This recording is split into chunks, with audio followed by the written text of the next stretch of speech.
Hello, everybody. So my name is Emiliano Valdez. I'm the education director for Teatro Campesino, also the musical director, and also born into the theater, practically on the stage. I think my dad had to come off of tour to make it in time for me to be born in San Jose. It's really important. Theater plays an important part in my life, and I think that alone has been a huge driver for me. And I think it's what inspired me to kind of take this course. I have the privilege to say that I've been working with Region 5 for almost 10 years, creating curriculum for after-school programs up and down through Gilroy with their superpower summer camps and those types of things, along with the Youth Alliance over in Hollister.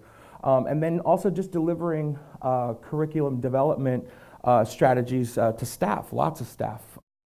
So what drove me to do that is that I had this incredibly enriching life. I grew up around, literally in vans, touring vans that we would go in.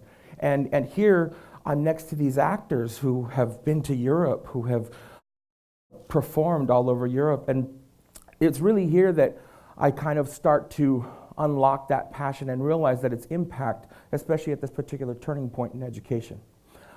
And so we had the great opportunity through the creativity at the core. I got to work with my partner Hamish, and we really started to try to think about what is the next step. We saw the earlier module. So what is the next step? How do we make this accessible? And how do we make this doable? Because we know we're right in the middle of a flux, a huge change, right? There's all this new Common Core that's coming out, and we've got teachers that are working night and day to kind of create content to figure out how to unlock the potential of this new education. But before we step there, that was my story. Obviously, like all things, as my previous presenter said, it starts with the story. So again, I just wanted to frame this for you. It is just a framework. What we train on and what we actually kind of professionally develop your staff or staff members or administrators, that this is framework only. This is not content driven. So this is not, I'm going to show you these lesson plans, you're going to learn them, I'm going to train you, and you're going to move forward. This is a framework. That's what we are aiming to do so that it can be used over and over again, multitudes of subjects, not just theater and language arts, which is a very natural fit, but to move forward, to start taking on some of the things like science, which we created a very innovative, along with partners at Intel, we created these innovative forensic lesson plans. But again, those are just samples so that we can see what that looks like. It's not content driven. But the story. My uncle graduated from San Jose State. He was an English major, and he minored in mathematics. While he was there, he explored theater. He directed a play there at San Jose State, and he wanted more. So he started traveling as soon as he graduated. He was the second of 10 kids to graduate from college. And he started traveling. And in his travels, he came across a very prominent figure that said it's very important that if you really want to affect social change, you need to get down to the level of the worker and find out what is it that drives them. How can we get them and their children to access education in a way that is equal and meaningful to them as much as it is to our society? As we know, we become this global society. He did that, so he sought out Cesar Chavez, who had just begun the grape strike in 1965. So he travels to Delano, and he has this idea which is, I want to create a theater for the people, by the people, and it would tackle social issues. So he gets there, and it takes him a couple of days to actually get an audience with Cesar Chavez. He finally does, and when he does, Cesar turns to him and says, well, that sounds like a great idea, but we don't have any time. We're picketing. We're out there night and day. We meet. There are no actors here. There's no pay. And there's no place to rehearse, no place to perform. So my tío said, being a very driven gentleman, said, that's okay. I'll volunteer. I'll find the time. So he did that. And what was interesting about that is that CESA did believe in exactly what he was promoting, which is affecting social change. They had already figured out that getting to the picket lines and really delivering this message was not enough. It was not seeing the support that it needed. In a later interview, you would see Cesar Chavez right before he passed. He said that El Teatro Campesino was the difference between triumph and defeat because of this particular vehicle. So they began integrating more arts into what they did. And they started with music, Corridos. And through this form came an incredible art form, an incredible happening. As you know, the way that picketing worked is that they traveled from small town to small town. So the players were never the same. They would come and meet in this group over here, and I'd have this group of people to work with, and we'd put on a one-act play that was maybe just about a very simple thing about not eating grapes. Then we'd move to another town, and another town, another town. And so what he started to realize is that it was important to invite participants in under the guise that do what you can do, right? Much like we want for our learners to be able to do, it's a very hard thing. We know we're dealing with multiple intelligences. We know we're dealing with different level learners. But what can they do? It was the key. It was the key to what happened and the birth of El Teatro Campesino. They started to see that the group from here didn't quit. They came with them to this town. Then there was 4 or 5 more people that didn't quit and moved to this town. What happened was the very first formulation of the Teatro Campesino. They took on social issues, and the way that they did that were through Actos. They portrayed the different archetypes that were in the story, but something tremendous happened, and something that stuck with my tío for a long time, and stuck and kind of vibrated with me as well. And that is that when you involve someone, right, they have a meaningful experience and they don't forget, and they become practitioners in their life, whether it's to an audience or in their own home or at their own job. So we cued in on this and said, how do we get this in our classrooms? And the first thing that we came up with is, because I have a lot of friends that are educators and I've spent a lot of time in the education system, there's no time to put up a huge stage and to get everybody in costume and still make that part of our lesson. So what we thought of was, we need to figure out a way to use minimal class time and integrate this arts teaching into what teachers are already teaching in class, not disrupting. We kind of rise and raise ourselves on this tenet that we're vibrant beings. Each person in here vibrates with a certain energy. We all have it. Some of us have talents in which we kind of express that vibration, but our learners in our classroom, each one of them has a vibrating vibration and energy. When that is collected in a unifying activity or a unifying, we experience this, but when that's collected and we engage them as a class, the learning becomes powerful. The learning becomes long-lasting, and we get to start to see a sense of where Common Core may go, right? Which is really, how are we all interconnected? How are our subjects all interconnected? How does math connect with history? And then across the arts as well, theater, music, how is all of that connected? We're actually kind of getting to this point of enlightenment where we as human beings are asking that question. How are we interconnected? Kids want and they need to know this. It's important to note that this is not a lack of passion or engagement by teachers. That's a bad rap. I'm telling you right now, I've met them and worked with them all this year. That's a bad rap. They are engaged and they are passionate. But are our learners engaged? And are they passionate about learning? And that's what we drove to create, to explore. The first portion of this, and it is the ever so present acronym, which you'll see at the end, is Actos. It's activating the spine. So we think about our science breakup, right? We need spinal fluid for our brains to work. So why do we sit all day? Why do we sit and ask kids to be innovative and creative and collaborative? We need to get them up. So what we do is we train our teachers, our professional developers, how to create meaningful pre-activities. We used to do this a long time ago. We had realia. We had a lot of things that we used to do that was awesome, these pre-activities. We find out where the learner is up at the top. And this is important because what we need to do is it creates that first level of engagement.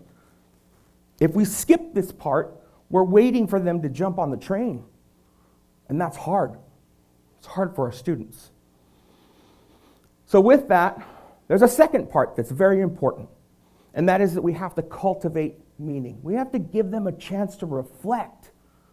So if I just did this great picture book with you guys, and really my goal is to show them how text describes a piece of art, or I need to see them how to do an expository text.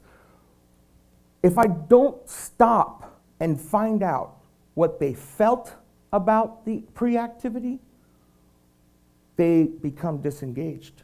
It becomes about this task. So we take minimal time. We're talking within the first 7 minutes of class. Let them have a meaningful connection. How did that make you feel? We do this great with lines of communication. There are tons of great activities that you can do that are all ELD kind of supported, ELL learners. And then they get into this group sharing. It's the first level of group sharing. And we need them to do this. Collaboration is huge. But again, it's our buy-in. And it brings the point, which I think we'll start to see. And a great, actually in this room in A here at MCAET, I learned this saying. And she was an incredible, Reba Rose is her name, but what she said was, you do not want to be a sage on the stage, but a guide on the side. That's where teaching has to go. You can't be up here, Charlie Brown, walk, walk, walk, walk, walk, walk, walk, walk, walk. You have to come off and let them learn. You look at entire school departments like the design school at Stanford, and what do they celebrate? Mistakes. Why? Because we learn that way. Who here, when you get a new piece of technology, goes to the instruction manual? We don't. We don't, and this is the world that we live in. But yet, when we get into the classroom, what do we tell our kids? Read the instructions first. But yet we don't model that. The world does not model that. Get your phone and start playing with it, right? Explore it. Because this is about teaching. This is what happens after we do those two activities. That's where all our Common Core, skill, acquisition, vocabulary, everything, you name it. Our lesson plan lives here. It also provides an opportunity for them to also pick up some arts vocabulary as well. If I teach them tableau, they'll know that that's a still picture. But we allow that learning to mesh. Teachers do this. This is what's happening in classrooms right now. And then, for those of you administrators, we know the big push right now is how do we get them to synthesize? How do we get them to show and demonstrate what they learned in a new form? And that's what Open Minds is. We give it back to them. We give them the skill, we give them the instruction portion of our lesson, and then we let it go for a moment. Let them synthesize, devise, create, revise. Again, do this in group work. The next natural phase here is the integration of technology. Technology is huge. Ask them to do a visual book report or a video book report as opposed to standing in front of the class. The impact is still the same, trust me. Standing in front of a camera is just as nerve-wracking as standing in front of an audience. Sometimes it's a little more scary. But that's huge. That's huge. And our group work, again, do this in groups. It's okay. And what's great about this is that these are all accessible activities. It's not, let's figure out how to assess that they learned history through dance. This is a concrete, write me a script, write me a story. There are tons of accessible activities. And finally, most importantly, is serving your learning community. And this is an important piece. What we train on is how to turn your classroom into a showcase at the end of your lesson. How do we get kids to showcase? A group of high school teachers that we work with in San Jose went through this training, and it had a huge impact on their exhibitions this year. Year one. Huge. They went through an entire year of this pedagogy, and when they came out of it, these exhibitions, I graded some of them, were intense because they had picked up these skills, these presentation skills along the way. So how we get this done is very simple. We believe in a vibrant learner, so we train our teachers to be vibrant teachers. That's done through a theater workshop. Phase 2, we have a 3-hour professional development series, which is with this pedagogy in mind, where we have created a new kind of position. So we are very familiar with having artists or arts residencies. What we're pushing for at the state level right now is to have arts coaches be available for grade level planning. How can we integrate art? So here we're doing this one-on-one or in group instruction. I had some great output in the San Benito County Education Department. We worked with 2 schools, and that one-on-one was priceless. Working with their lessons that they're already delivering and showing them how we can put a pre-activity in at the top and how we can assess in a showcase at the end was brilliant. And the teachers grabbed at it, all of them, about 40. Finally, phase 3 is that we want to provide arts coaching. Good coaching comes with observation and feedback. And so we provide that in that phase 3. And those happen through one-on-ones. But it's really important that we remember the world that we live in right now, our kids are aware of it. What they're not aware of is how their education fits into this. Right now, there's too much out there that kind of promotes, just go out there and be. Yes, be. But you need some stuff first. But they need this generation, they know it's connected somehow. They need us to make those connections. And if you just do a little history and you go back, ancient civilizations had this nailed. Everything linked together. Everything. Not just Mayan, not Aztec, but our Asian cultures as well. The Egyptian culture was also another big supporter where everything mattered. All of it. But how is it connected? They need to know.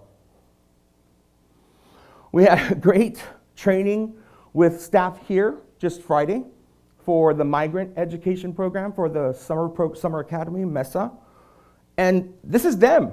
They're up. They're in it. They did these great activities that are part of our Vibrant Being, where they create family portraits, right? And we gave them these activities because we're teaching separately from them, but they're teaching about family. That's their theme. And so they had to come up with family portraits in tableau format. What does that look like? How do our bodies fit into that? So as we round up and we looked at this, as this starts to become a very real thing, what El Teatro Campesino is going to be doing is creating a professional development retreat. This will probably occur next summer, but we will be ramping up for it with some professional developments through this coming school year. And what we're hoping to do is create a once-a-year retreat, bringing teachers in from other regions as well, train them on the Actos pedagogy, help them develop. And what we're hoping to do, this probably won't be year one, but the big dream is that they'll be able to have live classroom instruction with feedback. So a classroom may be in a space like this, where their cohorts can watch a teacher implement a lesson. And then we can provide that same pedagogy at a microcosmic level, right?